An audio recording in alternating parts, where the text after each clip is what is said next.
목요일 새벽 기도회 우리 시작합니다. 신앙 고백하겠습니다. 나는 전능하신 아버지 하나님 천지의 창조주를 믿습니다. 나는 그의 유일하신 아들 우리 주 예수 그리스도를 믿습니다. 그는 성령으로 잉태되어 동정녀 마리아에게서 나시고 본디오 빌라도에게 고난을 받아 십자가에 못 박혀 죽으시고 장사된 지 사흘 만에 죽은 자 가운데서 다시 살아나셨으며 하늘에 오르시어 전능하신 아버지 하나님 우편에 앉아 계시다가 거기로부터 살아있는 자와 죽은 자를 심판하러 오십니다. 나는 성령을 믿으며 거룩한 공교회와 성도의 교제와 죄를 용서받는 것과 몸의 부활과 영생을 믿습니다. 아멘. 찬송가 286장 부르시고 말씀을 봅니다. 286장.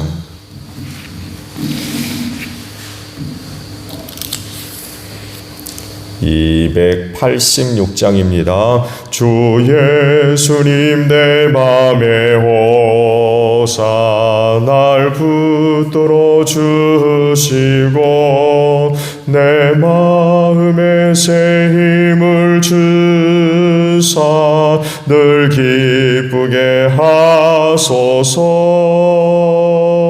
사랑의 주 사랑의 주 내 마음속에 찾아오사 내 모든 죄 사하시고 내 상한 맘 고치소서.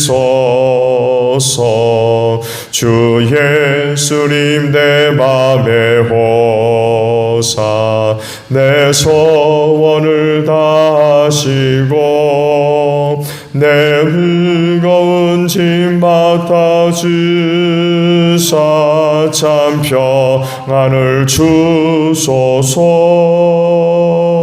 사랑의 주 사랑의 주 내 마음속에 찾아오사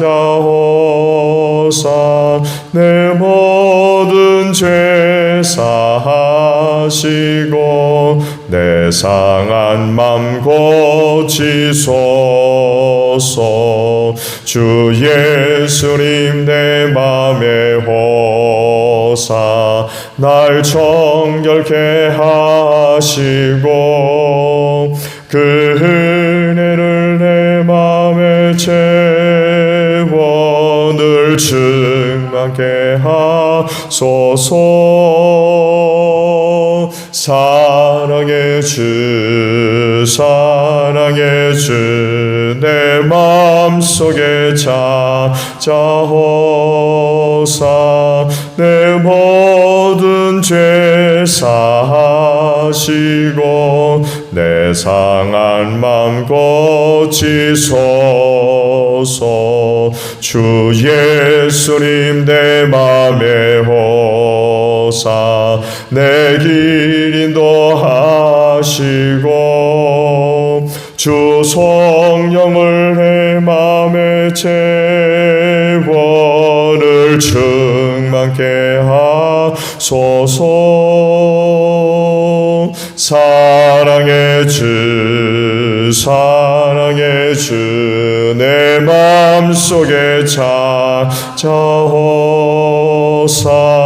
내 모든 죄 사하시고 내 상한 맘 고치소서.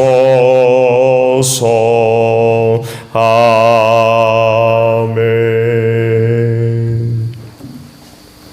말씀을 봅니다.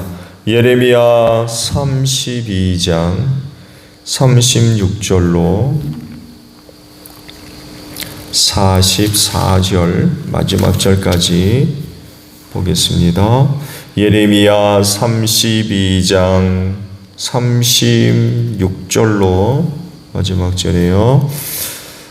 이제나 주 이스라엘의 하나님이 말한다. 너희는 이 도성을 두고 전쟁과 기근과 연병을 만나서 바빌로니아 왕의 손에 들어간 도성이라고 말하지만 똑똑히 들어라. 내가 분노와 노여움과 우라 때문에 그들을 여러 나라로 내쫓아 버렸다. 그러나 이제 내가 그들을 이 모든 나라에서 모아다가 이곳으로 데려와서 안전하게 살게 하겠다. 그러면 그들이 나의 백성이 되고 나는 그들의 하나님이 될 것이다. 그때 내가 그들에게 한결같은 마음과 삶을 주어 그들이 언제나 나를 경외하여 그들 자신뿐만 아니라 그들의 자손들까지도 길이 복을 받게 하겠다. 그때 내가 그들과 영원한 언약을 맺고 내가 그들에게서 영영 떠나지 않고 그들을 잘되게 할 것이며 그들의 마음속에 나를 경외하는 마음을 넣어주어서 그들이 나에게서 떠나가지 않게 하겠다. 나는 그들을 잘되게 함으로 기뻐할 것이며 나의 온 마음과 정성을 다하여 그들이 이 땅에 뿌리를 굳게 내리고 살게 하겠다. 나주가 말한다. 내가 이 백성에게 이토록 큰 모든 재앙이 미치게 하였으나 이제 내가 이에 못지않게 그들에게 약속한 모든 복을 베풀어 주겠다. 너희는 지금 이 땅을 두고 사람도 없고 짐승도 없는 황부지이며 바벨로니아 군대의 손에 들어간 땅이라고 말하지만 바로 이 땅에서 사람들이 밭을 살 것이다. 앞으로는 베냐민 땅에서만 아니라 예루살렘의 사방과 유다의 성읍들과 산간 지역의 성읍들과 평지의 성읍들과 남쪽의 성읍들에서도 사람들이 돈을 주고 밭을 사서 매매 계약서를 쓰고 봉인하고 증인들을 세울 것이다. 포로로 잡혀간 사람들을 내가 돌아오게 할 것이기 때문이다. 나 주의 말이다. 아멘. 오늘 두 곳의 말씀을 봅니다. 먼저 39절 말씀입니다. 그때 내가 그들에게 한결같은 마음과 삶을 주어 그들이 언제나 나를 경외하여 그들 자신뿐만 아니라 그들의 자손들까지도 길이 복을 받게 하겠다. 연이어 40절 중반절입니다. 하반절입니다. 그들의 마음속에 나를 경외하는 마음을 넣어주어서 그들이 나에게서 떠나가지 않게 하겠다 라는 말씀입니다. 이 말씀은, 오늘 보신 전체 말씀은 예레미야가 매매 계약서를 썼죠. 그렇죠? 친척으로부터 토지를 구입하는 매매 계약서를 체결한 적이 있어요. 이 일이 있을 것이라고 하나님께서 말씀을 주셨고 말씀 그대로 그 일이 실제로 이제 일어나서 매매 계약서를 썼어요. 근데 궁금한 게 있었죠. 왜냐하면 지금 예루살렘 성이 바벨로니아의 제국에 포위를 당해가지고 언제 망하느냐 이런 상황이거든요. 그럼 매매 계약서를 쓰면 무슨 소용이 있어요? 그렇죠? 지금 나라가 망할 판인데 매매 계약서를 쓰면 무슨 소용이 있어요? 그래서 어떻게 된 겁니까, 하나님? 여쭤보니까 그 답이 하반절에 기록되어 있어요. 지금은 나라가 망해서 뿔뿔이 흩어지고 황무한 땅이 되고 들짐승까지도 없는 그런 땅이 됐지만 그러나 백성을 돌아오게 하겠다. 백성을 돌아오게 하겠다. 그래서 곳곳에서 땅을 사고 팔고 농사 짓고 뭐 그런 일이 있을 것이다 라는 말씀이죠. 그러니까 지금 친척에게서 밭을 산 일이 헛된 일이 아니다. 앞으로 있을 일에 대한 사인으로 아마 그런 일을 하게 하셨다는 것을 이제 예레미야로 하여금 알게 하신 그 말씀드립니다. 육체를 지닌 인간이 영적 존재이신 하나님을 알고 또 섬기는 일은 은혜라는 것 표현 이외에는 다른 말로는 설명이 안 되는 것 같아요.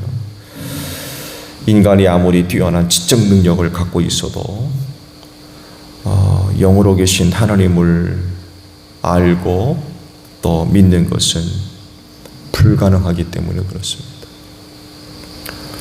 알지 못하기 때문이죠. 지금 아직까지 발견된 세계 속에서 인간만큼 지적 능력을 갖고 있는 존재가 없어요. 현재로서는 인간이 가장 뛰어난 지적 능력을 갖고 있는 존재인 거죠. 그렇지만 안타깝게도 인간이 발을 딛고 사는 지구마저도 다 알지 못해요. 밤마다 뜨는 달, 눈에 훤히 보이고 사람이 갔다 왔다 하지만 아직도 많이 몰라요. 인간이 속해 있는 태양계, 어느 곳도 지금 아직 가본 적, 화성 하나 가봤나요? 사람은 가보지는 못했지만 화성 탐사해가지고 로켓도 쏴보고 지금도 탐사 중에 있지만 아직도 태양계 다 몰라요. 그러니 태양계가 속해 있는 은하는 알겠습니까?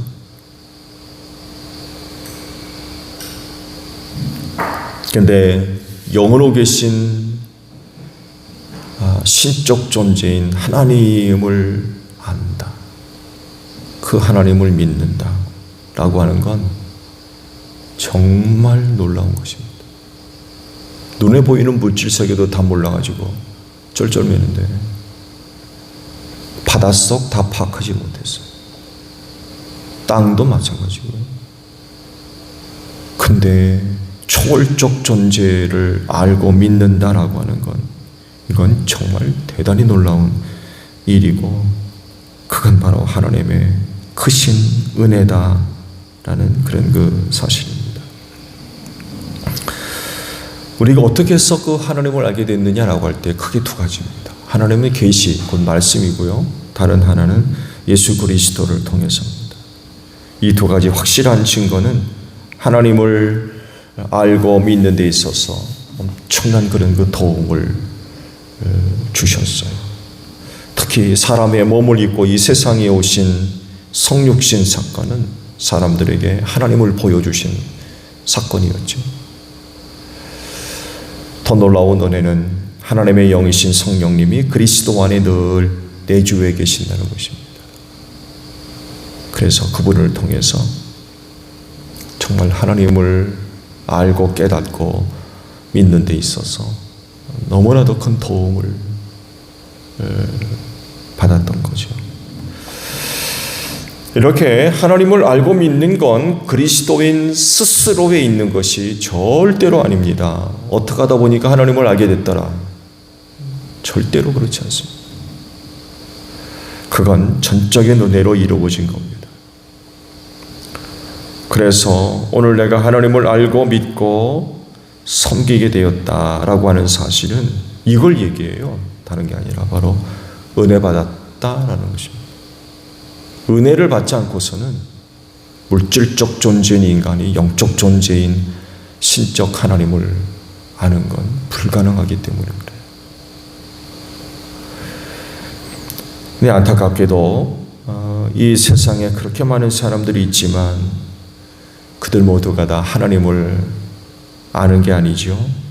하나님을 아는 사람들은 그중 일부분입니다. 그렇다고 세상에 있는 어떤 사람들보다 더 나은 것도 아니죠. 세상엔 그리스도인보다도 훨씬 탁월한 사람들이 수두룩합니다. 얼마나 많이 있는지 몰라요.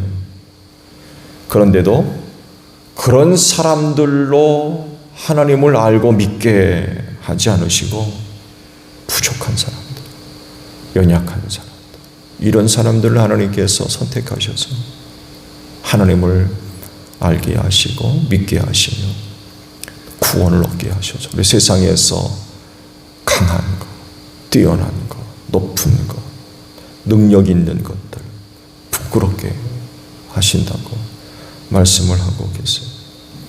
그래서 은혜인 거예요. 그래서 내가 능력이 있기 때문에 세상에 어느 누구보다도 뛰어나기 때문에 하나님을 안 게 아니라는 거예요. 연약하고 부족함에도 불구하고 은혜를 주셔서 하나님을 알게 하신 것. 그것 자체가 바로 은혜라는 것입니다. 그렇다고 하면 그런 그들이 보여주어야 할 모습이 뭘까요? 그 물음에 답을 주시는 말씀이 바로 오늘 보신 그 말씀들입니다. 때가 이르면 하나님께서 남유다를 비롯해서 이스라엘 전체에 큰 은혜를 베풀어 주겠다고 하시죠. 그건 다른 것이 아니라 모두에게 한결같은 마음을 주겠다. 뿐만 아니라 하나님을 경외하는 마음을 주겠다. 이런 말씀도 하세요. 이런 은혜를 주시는 이유는 그들이 그 은혜를 힘입고 언제나 하나님을 경외하고 하나님을 떠나지 않으며 복을 받게 하시려고 그들의 마음에 이런 은혜를 주겠다라고 말씀을 하고 계십니다. 이 말씀을 보면 이스라엘이 다시 회복되어서 하나님을 섬기는 것, 그건 이스라엘 자의에 의한 것이거나 개인적인 노력의 산물이 아니라는 것입니다. 즉 하나님께서 그렇게 할 수 있도록 백성들의 마음을 새롭게 해주시는 은혜를 따라 이루어진다는 거예요. 마음을 변화시키는 거죠. 그 은혜를 따라 그들이 하나님을 경외할 뿐만 아니라 떠나지 않게 되는 거예요. 하나님의 그 마음을 만져주시는 거예요. 그 마음을 변화시켜 주시는 거죠.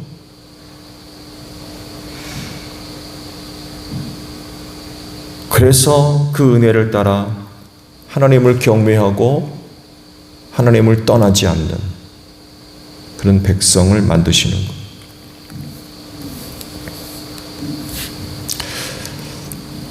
이와 비교해서 요한복음 13장의 말씀을 볼 수 있어요. 예수님과 제자들 사이의 마지막 유월절 만찬이 기록되어 있는 말씀들입니다. 제자들의 발을 세족식이죠. 다 씻기시고 자리에 앉아 만찬을 나누시면서 충격적인 말씀을 하나 하셨어요. 너희들 가운데 나를 배반할 자가 하나 있어. 근데 말씀을 쭉 보면 그런 말씀을 하시고 빵 조각을 떼어 포도주에 적셔서 내가 주는 자가 나를 팔 자야. 그러면서 누구한테 줍니까? 가룟 사람 유다한테 빵 조각을 줬어요.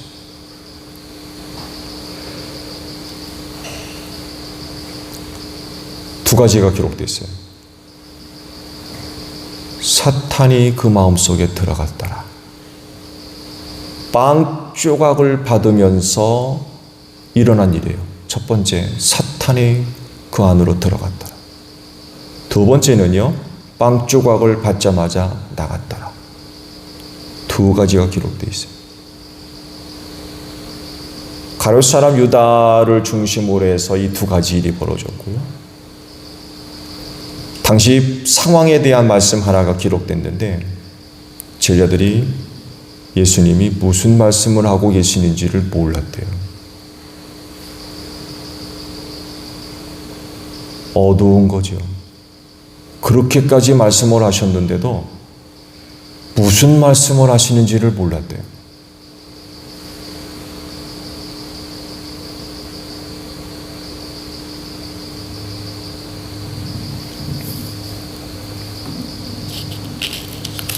주님이 주시는 빵 조각을 받았으면은 성령을 받든지 은혜를 받든지 그래야 되는데 은혜는 고사하고 사탄이 들어갔대요.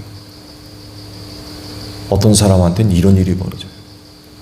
여러분, 빵 조각이 뭘 의미해요? 예수님이 십자가에 달려 돌아가실 몸을 상징하잖아요. 포도주는 피를 상징합니다. 굉장히 의미 깊은 빵 조각이었죠.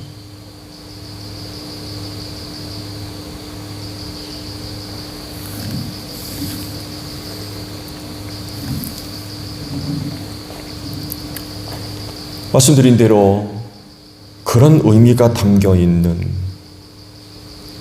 빵 조각이었다면 그 빵 조각을 받은 사람은 정말 하나님으로부터 어떤 큰 은혜를 받아야 되는데 빵 조각을 받은 사람이 은혜는 고사하고 사탄이 들어간다.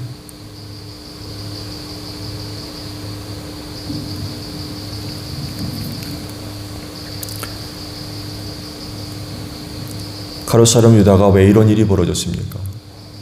그가 왜 이런 사람이 됐어요? 바로 마음에 문제가 있기 때문에 그래요.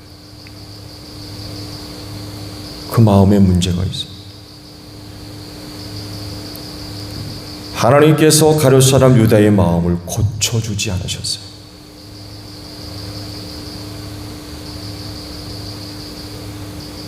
새롭게 만들어주지 않으신 것.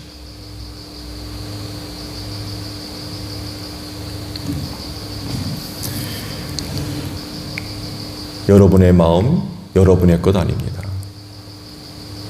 여러분의 마음이라고 해서 내 마음 먹은 대로 할 수 있다고 생각하세요? 그렇습니까? 만약 그렇다면 가룟 사람 유다도 이전에 얼마든지 바꿀 수 있었을 겁니다.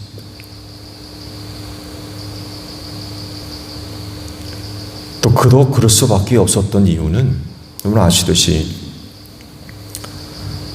회계를 맡았잖아요.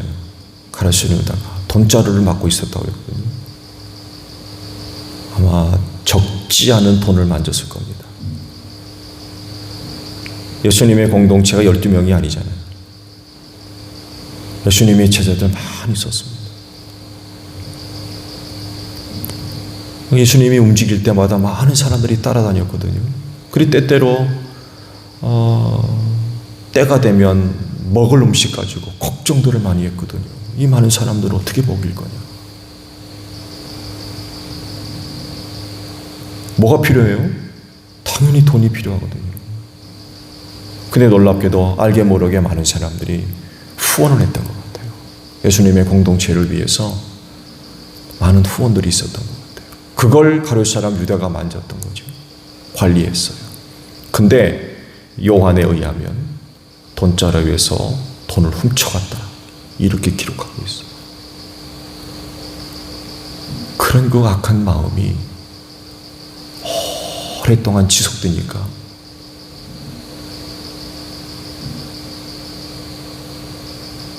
자기 뜻대로 할 수가 없는 거예요.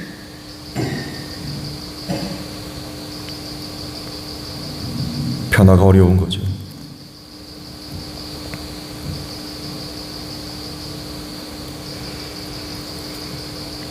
말씀을 드린 대로 내 마음, 그거 내 마음이기에 내 마음대로 먹은 대로 할 수 있는 것이라고 여기면 안 돼요.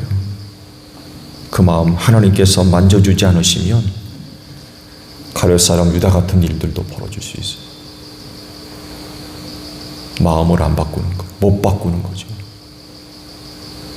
그러고 보면 아마 가룟 사람 유다와 하나님과의 관계성에서 이야기되어야 될 부분들이 많이 있는 것 같아요. 성경은 자세하게 기록은 안 되어 있지만 아마 하나님과의 관계성 속에서 이 문제를 하나님께서 많이 다루셨을 겁니다. 가룟 사람 유다와 함께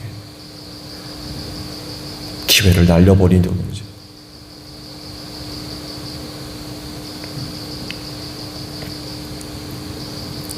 반대로 하나님께 대한 선한 마음을 갖고 있다고 해서 그거 내가 조정해서 만든 거 아닙니다.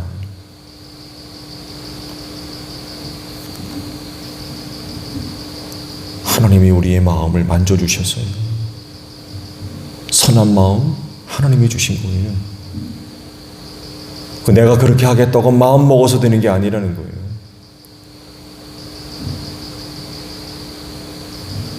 하나님이 다루셔야 돼요.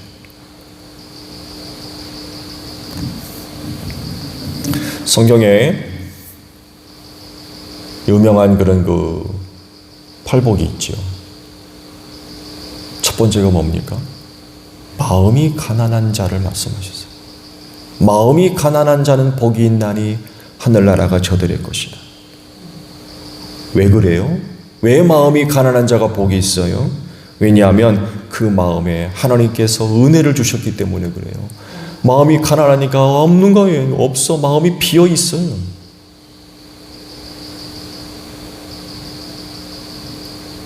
마음이 비어 있는 거예요. 가난해가지고. 거기 내 생각, 내 바램, 내 의지 이런 게 없는 거예요. 가난해서 비어 있어요. 아무것도 없는 거예요. 그러니까 그 비어 있는 마음에 하나님께서 채워주시는 거예요.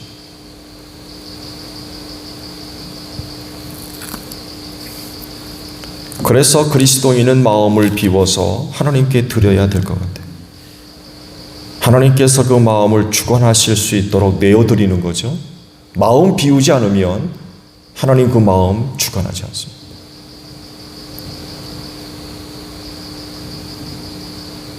그 마음을 주관하실 수 있도록 내어드려야 되겠다는 거죠. 내 생각, 내 방법으로 어떻게 해서 비어있는 내 마음을 채우려고 할 것이 아니라 어떻게든 비워야 된다는 거죠.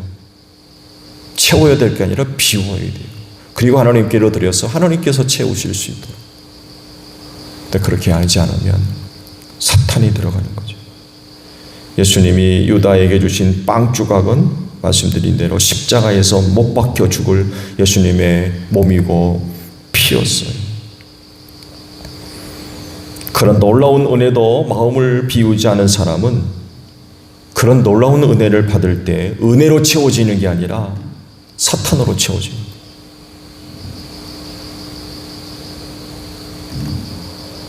여러분, 하나님 앞에서 마음이 가난한 자가 됩시다. 비우라는 거죠. 그래서 하나님께서 채우실 수 있도록 드려야 됩니다. 그러면 하나님께서 가난한 자의 마음을 만져주셔서 하나님 마음의 합한 자로 만들어 주실 줄로 믿습니다. 지금 이스라엘 백성들의 마음을 이렇게 만져주시겠다는 것. 한결같은 마음을 주겠다. 백성들의 마음을 만져주셔서 한결같은 마음을 주겠다. 이건 내가 그렇게 하겠다 해서 되는 게 아니라 하나님이 그 마음을 그렇게 만들어 주시는 거예요. 한결같은 마음을 주겠다. 또 하나의 마음을 더 주시죠. 하나님을 경외할 줄 아는 마음을 주겠다. 이거 내가 그렇게 한다고 해서 내 마음이 그렇게 되는 게 아니에요. 하나님이 그렇게 만져주시는 거예요. 만들어주시는 거예요. 그렇게 채워주시는 거예요. 그래서 나타나는 게 뭐예요? 본인들이 복받고 자손들이 복을 받게 하겠다. 한결같은 마음을 주고 하나님을 경외하는 마음을 주심으로 말미암아 복받게 하겠다 라고 말씀하십니다. 이런 마음을 주니까 하나님을 안 떠나는 거죠. 한결같은 마음, 경외하는 마음을 얻은 자들은 하나님을 떠날 수가 없어요. 왜냐하면 그런 마음을 하나님께서 그렇게 만들어 주셨기 때문에 그렇게 될 수가 없는 거예요. 오늘도 기도하는 여러분들, 하나님께서 그 마음들을 만져주셔서 한결같은 마음을 주시기를 바랍니다. 하나님을 경외하는 마음들을 주시기를 바랍니다. 그래서 자손들까지 복을 받고 하나님을 떠나지 않고 오히려 하나님께로 가까이 나아가며 하나님을 영원히 섬기는 여러분들이 되시기를 바랍니다. 주기도문 하겠습니다. 하늘에 계신 우리 아버지, 아버지의 이름을 거룩하게 하시며 아버지의 나라가 오게 하시며 아버지의 뜻이 하늘에서와 같이 땅에서도 이루어지게 하소서. 오늘 우리에게 일용할 양식을 주시고 우리가 우리에게 잘못한 사람을 용서하여 준 것 같이 우리 죄를 용서하여 주시고 우리를 시험에 빠지지 않게 하시고 악에서 구하소서. 나라와 권능과 영광이 영원히 아버지의 것입니다. 아멘. 기도하겠습니다.